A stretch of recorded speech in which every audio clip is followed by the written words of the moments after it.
ഇന്ന് നമ്മൾ സംസാരിക്കുന്നത് ചെറിയ ഇൻവെസ്റ്റ്മെന്റിലൂടെ നമുക്ക് എങ്ങനെ വലിയൊരു ബേർഡൻ ഇല്ലാതെ, ലോൺ ബേർഡൻ ഇല്ലാതെ ഒരു പ്രോപ്പർട്ടി സ്വന്തമാക്കാൻ പറ്റും. റിയൽ തിയറി ഇന്ന് ഇൻട്രൊഡ്യൂസ് ചെയ്യണം നിങ്ങളുടെ മുന്നിൽ. Real theory financial services. ഇന്ന് നമ്മുടെ കൂടെ ഉള്ളത് മിസ്റ്റർ ജോൺസി ജേക്കബാണ്. കഴിഞ്ഞ 25 വർഷത്തെ എക്സ്പീരിയൻസ് ആണ് ഫിനാൻഷ്യൽ സർവീസസിലുള്ളത്. കൂടാതെ തിരുക്കൊച്ചിയുടെ മാനേജിംഗ് ഡയറക്ടറുമാണ്. നമുക്ക് ഇന്ന് സംസാരിക്കാം എങ്ങനെ ലോൺ എടുക്കാതെ ഒരു ഫിനാൻഷ്യൽ ഡിസിപ്ലിൻ കൊണ്ടുവന്ന് വളരെ സിമ്പിളായിട്ട് നമുക്കൊരു പ്രോപ്പർട്ടി പർച്ചേസ് ചെയ്യാൻ പറ്റും എന്നുള്ളത്. Welcome sir. Thank you. നമ്മൾ ഇന്ന് ഡിസ്കസ് ചെയ്യാന്ന് വെച്ചത് നമുക്ക് എങ്ങനെ ഒരു ഫിനാൻഷ്യൽ പ്ലാനിങ്ങിലൂടെ, അതായത് ചെറിയ പ്രായത്തിൽ നമ്മൾ ഫിനാൻഷ്യൽ പ്ലാനിങ് ചെയ്ത് കഴിഞ്ഞാൽ നെക്സ്റ്റ് ഒരു 10 years കഴിയുമ്പോഴത്തേക്ക് നമുക്കൊരു പ്രോപ്പർട്ടി എങ്ങനെ ഈസി ആയിട്ട് പർച്ചേസ് ചെയ്യാം. സാറിന് ഈസി ആയിട്ട് പറയാൻ പറ്റുമായിരിക്കും, കാരണം വെച്ചാൽ നിങ്ങൾ ഇതിൻ്റെ അകത്ത് വളരെ എക്സ്പീരിയൻസ് ഉള്ള. അത് ഈസി ആയിട്ട് ചെയ്യാവുന്ന കാര്യമുള്ളൂ, സിമ്പിൾ മെത്തേഡ് ചെയ്യാന്നുള്ള കാര്യമുള്ളൂ. 25 വയസ്സ് ജോലി കയറുന്ന ഒരാൾക്ക് അദ്ദേഹത്തിനൊരു 20,000 രൂപ ശമ്പളം ഉണ്ടെങ്കിൽ അതിന്റെ 30% 6,000 രൂപ വെച്ച് മാസം ഫിക്സഡ് ഇൻകം ആയിട്ട് കിട്ടുന്ന പ്രൊഡക്റ്റുകൾ ഇൻവെസ്റ്റ് ചെയ്യുക. SIP എന്ന സിസ്റ്റമാറ്റിക് ആയിട്ട് ഇൻവെസ്റ്റ് ചെയ്യുക 10 കൊല്ലത്തേക്ക്. അതായത് 120 മാസം നിങ്ങൾ ഇൻവെസ്റ്റ് ചെയ്യുക. അതിൽ നമുക്ക് ഗ്യാരണ്ടീഡ് ആയിട്ട് പ്രൊഡക്ട്സിന് റിട്ടേൺ വേണമെന്ന് 8% കിട്ടും. കുറച്ചുകൂടെ റിസ്ക് എടുത്ത് ഇൻവെസ്റ്റ് മ്യൂച്വൽ ഫണ്ട് പോലുള്ള സ്കീമുകളുണ്ട്. 12 തൊട്ട് 15% റിട്ടേൺ വരെ കിട്ടാം. ഇപ്പൊ നോക്കുകയാണെങ്കിൽ ലാസ്റ്റ് 5 years 10 years 20% വരെ ഉണ്ട്. പക്ഷെ 12 to 15% റിട്ടേൺ നമുക്ക് കിട്ടും. ഫോർ എക്സാമ്പിൾ നമ്മളിപ്പോ ഒരു 5,000 രൂപ വെച്ച് 120 മാസം ഇൻവെസ്റ്റ് ചെയ്യാന്ന് വെച്ചു. ആ പ്രൊഡക്റ്റ് മ്യൂച്വൽ ഫണ്ട് SIP എന്ന് പറയുന്ന പ്രൊഡക്റ്റ് അറിയപ്പെടുന്ന SIP എന്നാ. മ്യൂച്വൽ ഫണ്ട് എന്ന് പറഞ്ഞാൽ ആർക്കും അറിയില്ല. ആ പ്രൊഡക്റ്റ് നമുക്കൊരു 12 ലക്ഷം രൂപ നമുക്ക് 12% വെച്ച് കിട്ടും. 12 ലക്ഷം രൂപ സ്മോൾ എമൗണ്ട് ആണ്, ചെറിയ എമൗണ്ട് അല്ല. അതേസമയം അതായത് സാലറി കൂടുതലാണെങ്കിൽ 10,000 രൂപ വെച്ച് ഇൻവെസ്റ്റ് ചെയ്യുകയാണെങ്കിൽ 26 ലക്ഷം രൂപ കിട്ടും. ഇവൻ 26 ലക്ഷം രൂപയ്ക്ക് നമ്മുടെ എറണാകുളം സിറ്റിയിലെ ഔട്ടറിൽ പോയി കഴിഞ്ഞാല് സ്ഥലം മാത്രമല്ല വീടും കൂടെ പഠിക്കാൻ പറ്റും. ഞാൻ വീഡിയോ ചെയ്യുന്നുണ്ടല്ലോ, വീഡിയോ ചെയ്യുന്നു, സാർ ചെയ്യുന്ന വീഡിയോ എപ്പോഴും കാണാറുണ്ട്. 26 ലക്ഷം രൂപ. അപ്പൊ ഡിസിപ്ലിൻ ഉണ്ടാകുക എന്നുള്ളതാണ് ഇതിനകത്ത് മെയിൻ ഇമ്പോർട്ടന്റ്. ജോലിയിൽ എന്ന് ജോയിൻ ചെയ്യുന്നു അന്ന് തന്നെ നമുക്കൊരു ഗോൾ ഉണ്ടാകണം. അതെന്റെ ഗോൾ എന്ന് പറഞ്ഞാൽ ഒന്നില് വീടും സ്ഥലവും, അല്ലെങ്കിൽ സ്ഥലം മാത്രം. ഇനി പാലാരോട്ട് പോലുള്ള സ്ഥലത്ത് നമ്മൾ ഇരിക്കുന്ന സ്ഥലം പാലാരോട്ടമാണ്. ഇങ്ങനെയുള്ള സ്ഥലത്ത് വീട് പഠിക്കണമെങ്കിൽ വളരെ സാലറി അനുസരിച്ച് അത് പ്ലാൻ ചെയ്യുക. പ്ലാൻ ചെയ്ത് കഴിഞ്ഞാൽ നമുക്ക് വ്യക്തമായിട്ട് പ്ലാൻ ചെയ്ത് നമുക്ക് ഈസി ആയിട്ട്, ഇവൻ ലോണെന്നല്ല ഞാൻ പറഞ്ഞത്, വീടും മേടിക്കാം സ്ഥലവും മേടിക്കാം ഒരുമിച്ച്.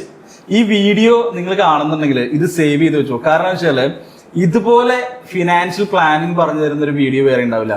ബിക്കോസ് നിങ്ങൾ ജോലി സ്റ്റാർട്ട് ചെയ്ത സമയത്ത് നിങ്ങൾ ശ്രദ്ധിച്ചോ, 80% ആൾക്കാരുകൾക്കും ഒരു പ്ലാനിങ് ആരും പറഞ്ഞു കൊടുക്കുന്നുണ്ടാവും. ആർക്കും ഒരു പ്ലാനിങ്. കാരണം വെച്ചാൽ നമ്മൾ 25 വയസ്സുള്ള ജോലി ചെയ്യുന്ന, അത് നമ്മുടെ സുഹൃത്തുക്കളായ ആൺകുട്ടികളായിക്കോട്ടെ പെൺകുട്ടികളായിക്കോട്ടെ, ആദ്യം മേടിക്കുന്ന ആപ്പിൾ ഫോണാണ്. 1,40,000 രൂപ അത് പോകും. അല്ലെങ്കിൽ ജെൻസ് ആണെങ്കിൽ അവർ മേടിക്കുന്നത് പറഞ്ഞ കാറാണ്. ഇതൊക്കെ നമുക്ക് സെക്കൻഡറി ആയിട്ടുള്ള ലക്ഷറി ഐറ്റംസ് ആണ്.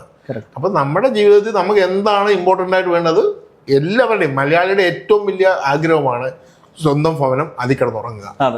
അതിനകത്ത് വേറെ ഒന്നുമില്ല. പല വീഡിയോകളും നമ്മൾ കാണാറുണ്ട്, വാടകയ്ക്ക് താമസിച്ചാൽ മതി, അതുവഴി നമുക്ക് ആ പൈസ ഇൻവെസ്റ്റ് ചെയ്ത് കോടീശ്വരനാകാം. പക്ഷെ മലയാളിയുടെ ഏറ്റവും വലിയ ആഗ്രഹം എന്താണ്? പ്രോപ്പർട്ടി വാങ്ങിക്കുക, അതിനകത്ത് വീട് വെക്കുക, അതിൽ കയറി താമസിക്കുക എന്നുള്ള ഒറ്റ ഇതേ ഉള്ളൂ. അവിടെ ഞാൻ പ്രോപ്പറായി പ്ലാൻ ചെയ്യുക, നിങ്ങളുടെ സാമ്പത്തികം അനുസരിച്ച് സേവ് ചെയ്യുക. ഒരു 30% ക്ലിയർ ആയിട്ട് സേവ് ചെയ്ത് പോയി കഴിഞ്ഞാൽ 12 തൊട്ട് 15% റിട്ടേൺ കിട്ടുകയാണെങ്കിൽ, സാലറി കൂടുതലാണെങ്കിൽ തീർച്ചയായിട്ടും നമുക്ക് ഇന്ന് എറണാകുളത്ത് ഒരു 3 BHK 1.5 കോടി രൂപ കിട്ടും. ആ 1.5 കോടി രൂപയിൽ ഒരു 50-60 lakhs rupees ആരാംസെ, ഇപ്പൊ 50,000 രൂപ 10 കൊല്ലം പ്രോപ്പറായിട്ട് മ്യൂച്വൽ ഫണ്ട് ഇടാമെങ്കിൽ 12% റിട്ടേൺ കിട്ടുമെന്ന് ഉറപ്പിക്കുകയാണെങ്കിൽ നിങ്ങൾക്ക് 1 കോടി രൂപ കിട്ടും. അതായത് 1 CR. വളരെ ചെറിയൊരു എമൗണ്ട് ലോൺ എടുത്താൽ മതി. പലപ്പോഴും നമ്മുടെ അടുത്ത് പ്രോപ്പർട്ടി പർച്ചേസ് ചെയ്യാൻ വരുന്ന ആളുകളുണ്ടല്ലോ, ഒരു 80% ലോൺ എടുക്കും, അതിനുശേഷം 20% ഓൺ കോൺട്രിബ്യൂഷൻ കൊടുക്കണമല്ലോ. എന്നെ സംബന്ധിച്ച് 25 വയസ്സ് ജോലിക്ക് കയറും, ഈ 35-10 വർഷത്തിൽ ഒരു സേവിങ്സും ഇല്ല, പൊളിച്ച് ജീവിക്കുക. അപ്പൊ നമ്മൾ പറയുന്നത് അങ്ങനല്ല. നിങ്ങൾ വീട് വാങ്ങിക്കണമെന്നുണ്ടെങ്കിൽ ഈ 10 കൊല്ലം സേവ് ചെയ്യുക, നല്ലപോലെ സ്പെൻഡിങ് കുറയ്ക്കുക, ലക്ഷറി കുറയ്ക്കുക, എന്നിട്ട് സേവ് ചെയ്തിട്ട് അടിപൊളി ഒരു ഫ്ലാറ്റ് മേടിക്കും. ഇൻസ്റ്റെഡ് ഓഫ് ബൈയിങ് ഔട്ട്സ്കേർട്സ്, സിറ്റിക്കകത്ത് തന്നെ നല്ല ബിൽഡേഴ്സിൽ 1.5 കോടി രൂപയ്ക്ക് നമുക്ക് അടിപൊളി ഒരു ഫ്ലാറ്റ് വാങ്ങിക്കാൻ പറ്റും. പക്ഷെ ഡിസിപ്ലിൻ എന്ന് പറഞ്ഞ സംഭവം അനിവാര്യമാണ്. ഇപ്പൊ സിറ്റിക്കകത്ത് ഫ്ലാറ്റ് പർച്ചേസ് ചെയ്യുന്ന ആളുകൾ എറണാകുളത്തോ തൃശ്ശൂരോ ട്രിവാൻഡ്രത്തോ എവിടെ ഇപ്പൊ വില്ല ആയാലും ഫ്ലാറ്റ് ആയാലും ഒരു 1 CR മേളിലേക്കാണ് അവൈലബിലിറ്റി ഉള്ളത്. ഓക്കെ, പക്ഷേ പലരും ഇപ്പോഴത്തെ ട്രെൻഡ് ഔട്ട്സ്കേറ്റ്സിലേക്ക് ഇറങ്ങി കഴിഞ്ഞാൽ 1 ലക്ഷം രൂപയ്ക്ക് തൊട്ടിട്ട് 3 ലക്ഷം രൂപ 4 ലക്ഷം രൂപ വരെയൊക്കെ ലാൻഡുകൾ അവൈലബിലിറ്റി ഉണ്ട്. അപ്പൊ കൂടുതൽ ആളുകൾ അവിടെ കൂടുതൽ സ്ഥലം മേടിച്ചിട്ട് പഴയൊരു സ്റ്റൈലില് അവരൊരു ഫാം ഹൗസോ അല്ലെങ്കിൽ അങ്ങനത്തെ ഒരു സ്റ്റേ കൊടുക്കും. എന്നിട്ട് കുറച്ച് കൃഷിയൊക്കെ ചെയ്ത്, കാരണം നമുക്ക് ഇവിടെ പച്ചക്കറിയൊക്കെ ഭയങ്കര ബുദ്ധിമുട്ടാണല്ലോ. അപ്പൊ അങ്ങനെയൊക്കെ ചെയ്യുന്ന കുറച്ച് ആളുകളുണ്ട്. ഞാൻ പലപ്പോഴും ഇപ്പം നമ്മളുടെ പ്രോപ്പർട്ടീസ് മുളന്തുരുത്തി സൈഡിലൊക്കെ നമ്മൾ സെല് ചെയ്യുമ്പോൾ നമുക്ക് മനസ്സിലാവും കൂടുതൽ ലാൻഡ് എടുക്കാനായിട്ടാണ് എറണാകുളം ടൗണിൽ നിന്ന് ആളുകൾ വരുന്നത്. 25 സെന്റ് 30 സെന്റ് ഒക്കെ വന്ന് പർച്ചേസ് ചെയ്യുന്ന ആളുകൾ കൂടുതലാണ്. അങ്ങനെ മേടിക്കുന്ന ആളുകൾ 30 to 35 വയസ്സുള്ള ആളുകളാണ്. ഇപ്പൊ നമ്മുടെ നാട്ടിൽ ഫ്ലാറ്റ് മേടിക്കുന്നത് ഇപ്പോഴത്തെ സർവേ വെച്ച് നോക്കി കഴിഞ്ഞാൽ 35 വയസ്സ് മുതൽ 45 വയസ്സ് വരെയുള്ള ആളുകളാണ് ഒരു ഹൈ ലക്ഷറി ആയിട്ടുള്ള അപ്പാർട്ട്മെന്റ്സും വില്ലാസും പർച്ചേസ് ചെയ്യുന്ന ആളുകൾ, NRIs ആയാൽ കൂടിയിട്ട്. പക്ഷെ സാറ് പറയുന്ന ഈ ഫിനാൻഷ്യൽ ഡിസിപ്ലിൻ നമുക്ക് ഉണ്ടെന്നുണ്ടെങ്കിൽ നമുക്ക് ലോൺ എടുക്കേണ്ട ആവശ്യം വരണില്ല. അവിടെ വളരെ കുറച്ച് എമൗണ്ട് ലോൺ എടുത്താൽ മതി. 10 വർഷം നമ്മൾ കറക്റ്റ് ആയിട്ട് പോയി കഴിഞ്ഞാൽ 12ാമത്തെ വർഷം തൊട്ട് അടിച്ചു പൊളിച്ച് ജീവിക്കാം. ഇപ്പൊ താങ്കൾ പറഞ്ഞല്ലോ മുളന്തുരുത്തി എന്ന് പറഞ്ഞ സ്ഥലത്ത് ഞാൻ ഈ പറഞ്ഞ 50,000 രൂപ വെച്ച് 10 കൊല്ലം കറക്റ്റ് ഇൻവെസ്റ്റ് ചെയ്ത് കഴിഞ്ഞാൽ മുളന്തുരുത്തിയിൽ വീടും വെക്കാം, സ്ഥലവും വാങ്ങിക്കാം, 10-20 ലക്ഷം രൂപ മിച്ചം കിട്ടും. പക്ഷെ പ്ലാൻ ചെയ്യത്തില്ല. 35-40 വയസ്സാകുമ്പോൾ ഇതെല്ലാം ആലോചിക്കുന്നത്. അതിനാണ് നമ്മൾ എല്ലാവരോടും പറയുന്നത് റിയൽ ഫൈനാൻഷ്യൽ പ്ലാനിങ് വേണമെന്ന് പറയുന്നത്. കറക്റ്റ്. അതിന് സാറ് പറഞ്ഞതിനകത്തൊരു കാര്യം കൂടി ഉണ്ടോ, അത് ഞാൻ എതിർക്കും. കാരണം എന്ന് വെച്ചാല് ഞാൻ എന്റെ ജോബ് സ്റ്റാർട്ട് ചെയ്യുമ്പോഴും ഇന്നും ഇതാരും പറഞ്ഞെന്നില്ല. ഞാൻ സാറിനെ പരിചയപ്പെട്ടതിന് ശേഷമാണ് പലപ്പോഴും പല കാര്യങ്ങളും ഞാൻ അറിയുന്നത്. ഞാനത് ഇതിനൊരു ബേസിക് തത്വം ഉണ്ടല്ലോ. ഇപ്പൊ നമ്മൾ സെയിൽസിലായതുകൊണ്ട് നമ്മൾ ഇതിനെപ്പറ്റി സ്റ്റഡി ചെയ്യണമല്ലോ. അപ്പൊ നമ്മൾ തമ്മിലൊരു കൊളാബ് വരണേക്കാളും മുന്നേ ഞാൻ കുറച്ച് പേരത് സ്റ്റഡി ചെയ്യാനായിട്ട് എൻ്റെ ഫ്രണ്ട്സിൻ്റെ അടുത്ത് തന്നെ ഇപ്പോൾ ഒരു 40 വയസ്സ് മുതൽ താഴത്തേക്ക് ഒരു 22 വയസ്സ് വരെയുള്ള പുതുതായിട്ട് ജോലിക്ക് കയറിയ ആളുകളെ വരെ ഞാൻ വിളിച്ചു ചോദിച്ചു. ഒരു 20-25 പേരെ ഞാൻ സംസാരിച്ചിരുന്നു കേട്ടോ. ഇവർക്ക് ആർക്കും സത്യത്തിൽ ആരും ഒന്നും പറഞ്ഞു കൊടുത്തിട്ടില്ല. 2-3 പേർക്ക് കുറി ചേരാൻ പറഞ്ഞിട്ടുണ്ട്. ജോലിക്ക് ആദ്യമായിട്ട് കയറിയവർക്ക് അവരൊരു 10,000 രൂപ വെച്ചിട്ട് പോസ്റ്റ് ഓഫീസിലോ അല്ലെങ്കിൽ KSFയിലൊക്കെ ചിട്ടി ചേർന്നിട്ടുണ്ട്. ഓക്കെ, അതല്ലാതെ ഈ ഫിനാൻഷ്യൽ പ്ലാനിങ് പ്രോപ്പറായിട്ട് ആർക്കും കിട്ടിയിട്ടില്ല എന്നുള്ളതാണ്. പക്ഷെ നമ്മൾ അതിനൊരു ചേഞ്ച് വരുത്തണം, തീർച്ചയായിട്ടും വരുത്തണം. കാരണം നമ്മുടെ വീഡിയോസ് കാണുന്ന ആളുകൾക്ക് പ്രോപ്പറായിട്ട് മനസ്സിലാവണം.